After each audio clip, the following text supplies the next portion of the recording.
오늘 함께 할 말씀 디모데후전서 5장 1절에서 16절까지 보겠습니다. 디모데후전서 5장 1절에서 16절까지입니다.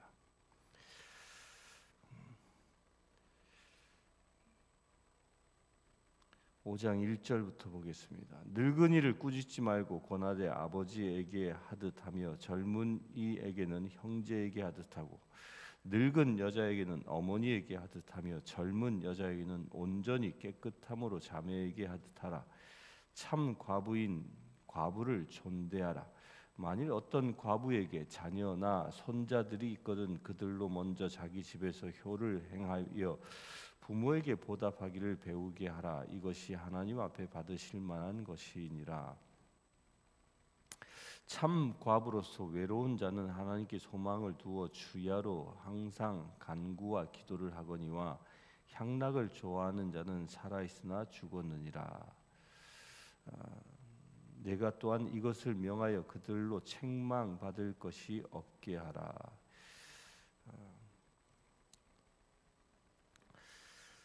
이제 성도들을 어떻게 대해야 하는가에 대하여 사도 바울이 디모데에게 권면합니다. 교회의 특징은 다양한 연령층, 갓 태어난 어린아이부터 고령의 분들까지 골고루 존재하고 있는 것이 교회입니다. 다양한 계층들을 대하는데 어떻게 대해야 하는가?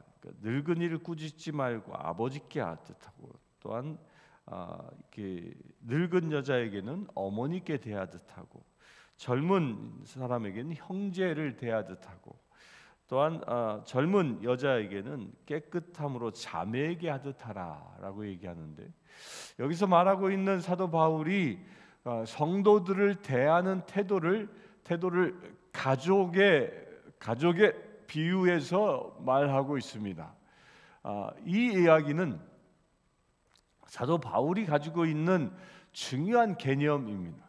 교회의 모든 식구들은 이합 집사된 그냥 오나가나 이렇게 각기 다른 사람들이 모여서 일주일에 한 번 예배 드리고 흩어지는 그런 공동체가 아니라, 교회라는 공동체는 기본적으로 가족처럼 대해야 한다라는 겁니다. 서로가 가족 되어졌다라는 겁니다. 무슨 얘기냐면 아버지 하나님을 아버지로 모시고 있는 모든 형제 자매와 같다라는 겁니다. 그래서 나이가 나보다 많은 사람은 나의 나이가 그분의 나이가 나의 아버지 뻘 된 사람이라면 아버지처럼 대해줘야 하고, 어머니 뻘 되는 분이라면 어머니처럼 대해야 하고, 나의 형제 뻘 되는 사람이라면 형제처럼 대해야 하고, 나의 자매 뻘 되는 사람이라면 누이처럼 대할 수 있어야 한다는 겁니다. 그래서 우리 교회 안에서는 서로가 이런 관계로 서로를 대해줘야 한다라는 겁니다. 왜? 우리는 하나님 안에서 한 가족이기 때문입니다. 목회를 할 때도 이게 대단히 중요한 관점이기도 합니다. 우리 성도님들, 우리 성신교회 모든 성도님들은 서로가 하나님을 아버지로 둔 한 가족이다라고 여기시고, 그렇게 가족처럼 대할 수 있는 믿음의 관계가 되길 바랍니다. 그러면서 3절에는 참 과부인 과부를 존대하라라고 얘기합니다. 그렇게 쭉 교회 안의 모든 세대를 대하는 방법을 이야기하면서 특별히 이제 과부의 이야기가 오늘 많이 나옵니다. 그 과부의 이야기를 쭉 하는데, 그 과부를 이야기할 때 참 과부인이라고 대전제를 붙입니다. 과부 가운데에도 참 과부가 있고 그렇지 않은 과부가 있다라는 말이죠. 그 참 과부가 어떤 사람이냐? 참 과부는 한 사람의 남편을 가지고 있었으나 남편과 사별한 사람을 두고 얘기합니다. 그러면서 신앙생활을 열심히 하고 있는 사람을 얘기하는데, 그를 어떻게 하라? 존대하라라고 얘기합니다. 여기서 말하는 존대라는 말은 우리말은 그냥 존칭하라, 높여주라 이렇게 들리지만, 실제는 원어에는 여기서 이 존대하다라는 말은 그를 높여줌과 동시에 그에게 재정적인 지원까지 하라라는 그런 말이 담겨져 있는 겁니다. 물질적으로도 후원하라라는 겁니다. 왜 그렇습니까? 당시의 과부들은 참 세상을 살아가기 쉽지 않았던 시대였기 때문입니다. 또한 당시의 사회에서는 과부가 많이 발생하던 그런 시기였던 거죠. 전쟁이 자주 일어나게 되어져 이 남편이 전쟁터에서 죽는 일들이 종종 있었기 때문에 과부들이 많이 생겨나던 그런 시기였던 것입니다. 그를 어떻게 대하라? 존대하듯 하라. 그러면서 구체적으로 얘기합니다. 3절을 보겠습니다. 만일 어떤 과부에게 자녀나 손자들이 있거든 그들로 먼저 자기 집에서 효를 행하여 부모에게 보답하기를 배우게 하라. 이것이 하나님 앞에 받으실 만한 것이니라.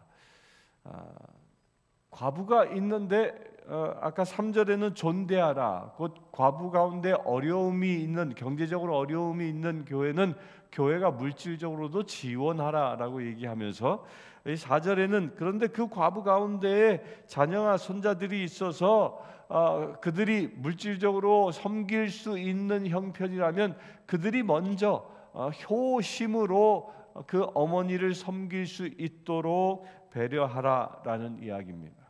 그러니까 교회 안에 과부들이 생겨나도 다 과부이기 때문에 후원하는 게 아니라 그들의 자녀들이 있으면 그 자녀들이 효로 그 어머니를 섬기는 것이 먼저라는 이야기를 합니다. 5절 참 과부로서 외로운 자는 하나님께 소망을 두어 주야로 항상 간구와 기도를 하거니와 향락을 좋아하는 자는 살아있으나 죽었느니라. 여기서 참 과부와 그렇지 않은 과부를 이렇게 구분합니다. 참 과부는 오직 하나님께 소망을 두며 기도에 열심인 사람. 우리 성경에서도 복음서에 나오죠. 안나라는 한 여인, 예수님께서 이 할례를 받고 주님 전에 봉헌되어질 때 그때 예수님을 만났던 여인입니다. 그 여인은 과부였다라고 얘기하죠. 그 과부로 일생을 살아오면서 그가 했던 일이 무엇입니까? 성전에서 주야로 기도하는 일을 했던 사람입니다. 그렇게 주야로 기도함으로 인하여 그는 메시아, 그들의 소망인 메시아를 만나는 영광을 얻은 것처럼 이런 사람들이 바로 참 과부다라는 겁니다. 향락을 좋아하는 자는 살았으나 죽었노라. 이건 과부뿐만 아니라 모든 사람에게 해당되어지는 얘기입니다. 모든 사람들은 그리스도인들이나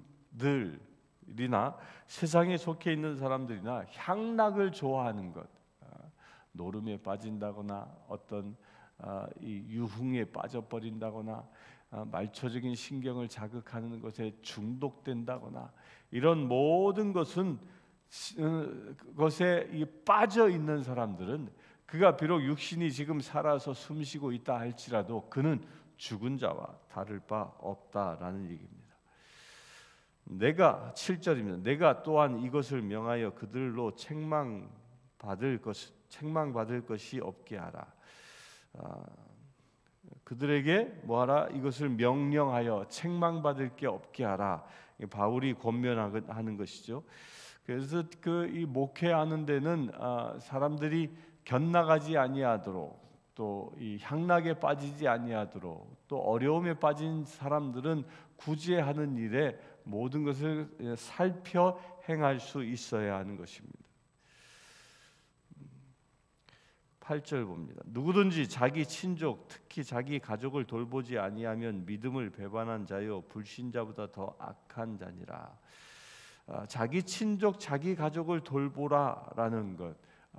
우리 친족 가운데 과부가 있으면 과부를 돌볼 수 있어야 합니다. 또 어려움에 빠진 사람이 있으면 어려움에 빠진 사람을 돌볼 수 있어야 한다는 겁니다. 9절 과부로 명부에 올린 자는 나이가 60이 덜 되지 아니하고 한 남편의 아내였던 자로서 선한 행실의 증거가 있어 혹은 자녀를 양육하며 혹은 나그네를 대접하며 혹은 성도들의 발을 씻으며 혹은 환난 당한 자들을 구제하며 혹은 모든 선한 일을 행한 자라야 할 것이요. 선한 과부가 어떤 사람이냐, 참 과부가 어떤 사람이냐, 바로 이렇게 10절에 있는 이야기인데, 그 대전제가 60이 덜 되지 아니하고, 이 말은 60 이상이 된 사람을 얘기하는 겁니다. 환갑이 지난 여인들을 두고 얘기하는 것이죠. 이때 당시는 이 환갑을 넘겨서 산다라는 건 굉장히 희귀한 존재였습니다. 그 당시에 평균 수명이 굉장히 낮았던 시기였기 때문에 환갑까지 산다 그러면 지금으로 얘기하면 아마 90세 이상 되신 분을 말하지 않을까 싶을 정도로 그렇게 고령의 사람을 지칭하고 있는 것입니다. 그렇게 고령의 사람들 가운데에 과부된 자를 얘기하는데, 그 과부된 자를 다 그 나이가 들었기 때문에 섬기는 것이냐, 교회 안에서 보살피는 것이냐, 그렇지 않다라는 거예요. 선한 행실을 하고 자녀를 잘 양육하고 나그네도 대접을 하고 성도들의 발도 씻겨주고 혹은 환난당한 자를 구제하고 모든 선한 일을 행하는 삶을 살았던 사람, 이런 사람들이 과부로 60이 넘어 이제 고령에 접어들면 그런 사람들을 교회가 설선해서 우선적으로 섬길 수 있어야 한다라는 겁니다. 당시에 이 에베소 교회의 규모를 보아도요, 큰 교회가 아니었습니다. 소규모의 이 교회였기 때문에 재정적으로 이렇게 넉넉한 교회는 아니었죠. 그 적은 재정을 가지고 교회 안에 어려운 사람들을 섬겨야 했었는데, 그래서 그러다 보니까 모든 사람을 다 베푸는 것이 아니라 특별히 하나님을 위하여, 예수 그리스도를 위하여 헌신하여 나이가 든 사람을 우선적으로 섬기라라는 이야기를 하고 있습니다. 11절입니다. 젊은 과부는 올리지 말지니 이는 정욕으로 그리스도를 배반할 때에 시집가고자 함이니 처음 믿음을 저버렸으므로 정죄를 받느니라. 젊은 과부는 다시 제가 하는 것을 권면하라라는 말을 이렇게 얘기하고 있는 겁니다. 13절, 또 그들은 게으름을 익히 집집으로 돌아다니고 게으를 뿐 아니라 쓸데없는 말을 하며 일을 만들며 마땅히 아니할 말을 하나니 그러므로 젊은이는 시집가서 아이를 낳고 집을 다스리고 대적에게 비방할 기회를 조금도 주지 말기를 원하노라. 젊은 과부들은 빨리 시집을 제가 하는 것을 권면합니다. 이때 당시에는 일부 다처제가 횡행하고 있었던 시기였죠. 물론 그 일부 일처제가 교회 안에 기본적인 전통입니다. 그런데 왜 그 시대에는 일부 다처제가 허용되어졌냐 하면, 당시에는 특별히 이 유목 사회에서는 일부 다처제가 아주 보편화되어져 있습니다. 그게 왜 그러냐면, 그때 당시에는 이 유목민들은 이동해 다니면서 살다 보니까 외부 사람들과 잦은 시비가 붙게 되고, 그래야 싸움에 휘말리게 되고, 또한 부족 간의 전쟁도 일어나게 됩니다. 그 수많은 전쟁터에서, 그 싸움 속에서, 갈등 속에서 남자들이 많이 죽어갔던 그런 시기였습니다. 그러다 보니까 여자들이 생과부가 되어 살아갈 수밖에 없는 그런 시기였기 때문에 일부 다처제가 허용되어졌던 것이죠. 그런 개념에서 이야기하는 겁니다. 젊은 과부는 다시 제가 해서 살림을 꾸리는 것이 옳다라는 그때 당시의 상식을 두고 얘기하고 있는 것입니다. 이제 그러면서 젊은 과부된 사람들에 대하여 주의를 주고 있는 것이죠. 쓸데없는 말, 게으르고 쓸데없는 말을 하고 이런 사람들, 이런 행동을 하지 말라는 것이, 그런 기회를 주지 말라는 겁니다. 과부이다 보니까 자식도 없이 남편이 죽었다면 혼자이다 보니까 뭐 괜히 여기저기 다니면서 말거리를 만들어내는 일들을 젊은 과부들이 당시에 많이 했었나 봅니다. 그것을 하지 못하도록 하라는 것입니다. 우리 그리스도인들은 쓸데없는 말을 하는 자가 아니라 마땅히 해야 할 말, 곧 그리스도의 복음을 선포하는 그런 입술이 되어져야 합니다.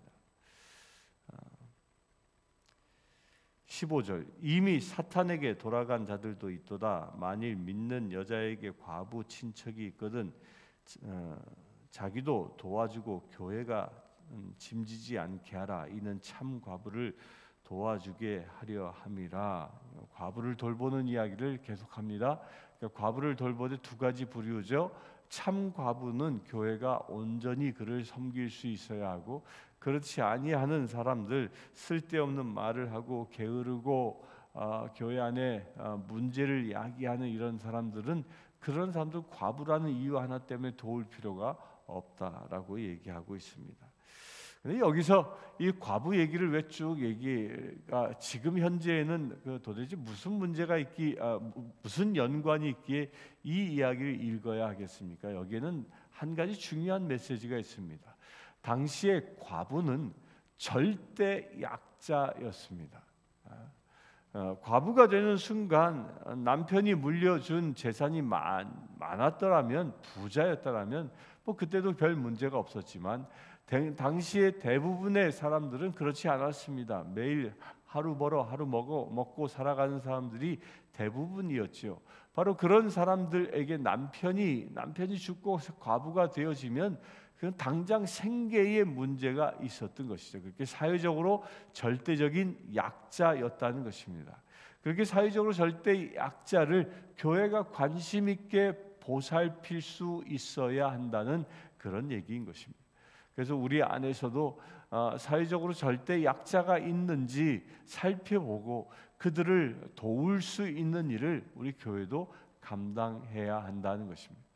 그런데 지금은 또한 이 바울 시대와 지금 시대가 엄청난 차이가 하나 있습니다. 그것은 무엇이냐면 바울 시대 때에는 국가에서 절대 약자를 사회복지 정책이라는 것을 세워서 돕지 않았습니다. 왜? 그때는 사회복지라는 개념 자체가 없었기 때문입니다. 국가라는 것은 오직 자기 백성들을 수탈해서 자기 권력을 유지하는 것이 국가였던 시기였던 거지요. 그러나 지금 시대에는 선진국 사회가 되어지면서 선진국 반열에 오른 그런 국가에서는, 특히 미국이나 이런 대한민국이나 이런 국가에서는 사회보장이라는 개념이 자리 잡게 되고, 그리하여 사회적으로 절대 약자를 돌보는 일들을 국가에서 합니다.